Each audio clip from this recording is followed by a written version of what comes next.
मैं तो ये कहूँगा अगर कोई नया सिंगर आना चाह रहे भोजपुरी इंडस्ट्रीज में तो मत आए। जैसे सुशांत सिंह राजपूत के साथ बॉलीवुड में हुआ ना, वही सिस्टम यहाँ भोजपुरी इंडस्ट्रीज़ में है।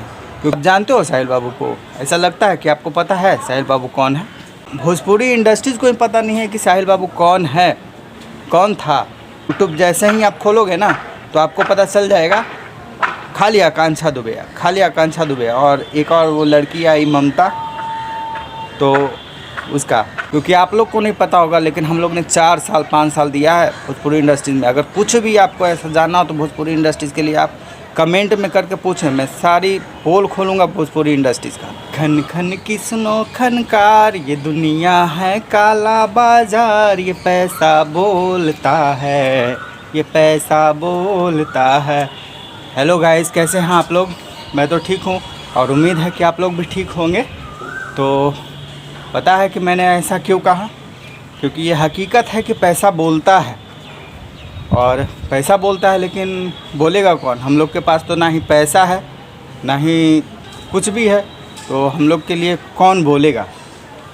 तो घुमा फिरा के अभी बात करने से तो अच्छा है कि हम आ जाते हैं मेन मैटर पे, जो कि साहिल बाबू के लिए है।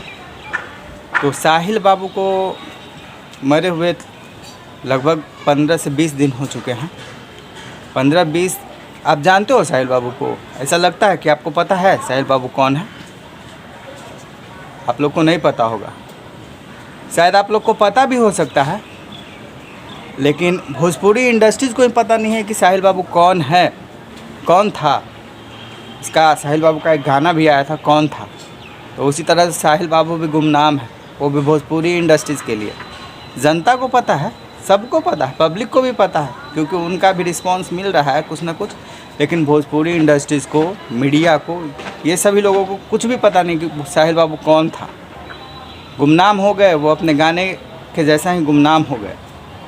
क्योंकि साहिल बाबू को मरे हुए 20-25 दिन है, लेकिन पूरा इंडस्ट्री सो गया, किसी को कुछ पता नहीं है।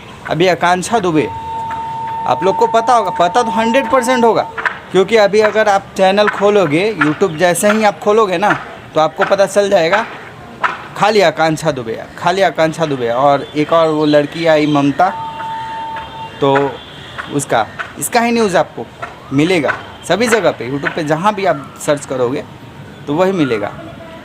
लेकिन साहिल बाबू का कहीं अता पता ही नहीं है। क्योंकि साहिल बाबू कौन था? भोजपुरी इंडस्ट्री में किसी से क्या कम था साहिल बाबू? जैसे सभी लोग का 2 मिलियन, 4 मिलियन, 5 मिलियन व्यूज़ आता है तो उसको हाईलाइटेड कर देते हैं लोग। लेकिन साहिल बाबू क्या था? साहिल बाबू 50-50 मिलियन व्यूज़ देने वाला था आर्टिस्ट, और उसको भोजपुरी इंडस्ट्री नहीं जानते हैं। अरे उनके मौत के बाद सभी को ये रिस्पॉन्सिबिलिटी थी, जिस इंडस्ट्री से वो थे, मगही क्षेत्र से वो थे, और मगही से कुछ बड़े सिंगर, मगही का जिनको स्टार कहा जाता है, पता है ना, उनके बारे में आप जानते होंगे। वो भी इंटरव्यू में, उनका आप इंटरव्यू सर्च करके देख सकते हैं कि वो आकांक्षा दुबे के बारे में क्या बोल रहे हैं।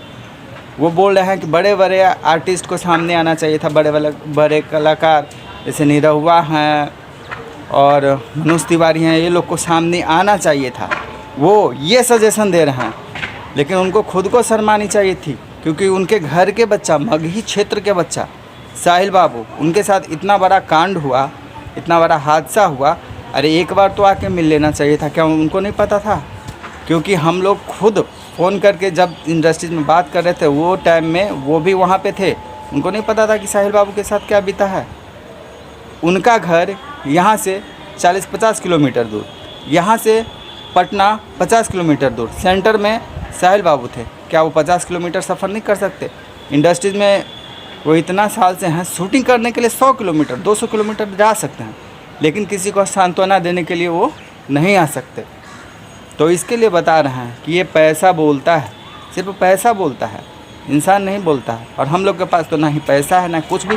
इतना बड़े बड़े हिट गाने देने के बाद हम लोग के पास ना ही पैसा है ना आदमी है, कोई नहीं है। आखिर नहीं है तो ही हमें कोई पूछने नहीं आया ना।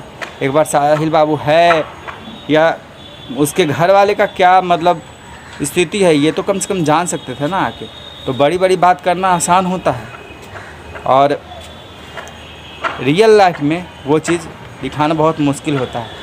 तो सब टीआरपी के लिए लोग कर रहे हैं, सिर्फ टीआरपी का चक्कर यहाँ पे है कि मतलब बड़े बड़े न्यूज़ चैनल पे आएंगे, बोलेंगे और वहाँ से कमाएंगे। और हम लोग को कौन पूछने वाला है? कोई नहीं है।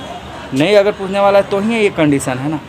अब ज़्यादा तो नहीं बोलेंगे, फिर मिलेंगे और ऐसा ही बात करेंगे हम लोग। लेकिन अगले वीडियो में आप वीडियो पे कंटिन्यू बने रहें, हम आपको हमेशा नया कुछ देते जाएंगे। बहुत और दूसरी बात मैं तो ये कहूँगा, अगर कोई नया सिंगर आना चाह रहे भोजपुरी इंडस्ट्रीज़ में तो मत आए, क्योंकि यहाँ जैसे सुशांत सिंह राजपूत के साथ बॉलीवुड में हुआ ना, वही सिस्टम यहाँ भोजपुरी इंडस्ट्रीज़ में है। क्योंकि आप लोग को नहीं पता होगा, लेकिन हम लोग ने 4 साल 5 साल दिया है भोजपुरी इंडस्ट्रीज़ में। अगर कुछ भी आपको ऐसा जानना हो तो भोजपुरी इंडस्ट्रीज़ के लिए आप कमेंट में करके पूछें, मैं सारी पोल खोलूँगा भोजपुरी इंडस्ट्रीज़ का। अब तो यही बच गया है ना हमारे पास, दूसरा कुछ काम नहीं है। क्योंकि जो हमें नहीं समझेगा उसको हम भी नहीं समझेंगे। ठीक है, मिलेंगे अगले वीडियो से। आप लोग को जो भी पूछना है आप पूछ सकते हैं।